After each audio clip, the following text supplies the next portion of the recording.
అందరికీ నమస్కారం. ప్రతి సంవత్సరం క్యాన్సర్ గురించి అవగాహన పెంచుకోవడానికి ఫిబ్రవరి 4వ తేదీన వరల్డ్ క్యాన్సర్ డే అని జరుపుకుంటాము.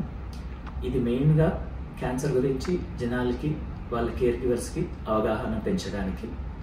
ఈ 3 సంవత్సరాలు అంటే ఈ సంవత్సరం నుంచి నెక్స్ట్ 3 సంవత్సరాలు థీమ్ వచ్చేసి యునైటెడ్ అండ్ యూనిక్. ప్రతి క్యాన్సర్ పేషెంట్కి వేరే వేరే సమస్యలు ఉంటాయి, వాళ్ళ హోప్స్ డిఫరెంట్గా ఉంటాయి, వాళ్ళ నీడ్స్ డిఫరెంట్గా ఉంటాయి.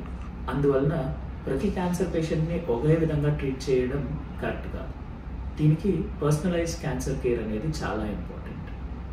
మనము పేషెంట్గా కానీ, కేర్ గివర్గా కానీ, లేదంటే క్యాన్సర్ పేషెంట్ కుటుంబ సభ్యులుగా కానీ మన ఎక్స్పీరియన్సెస్ షేర్ చేసుకొని క్యాన్సర్ గురించి అవగాహన పెంచడం చాలా ఇంపార్టెంట్.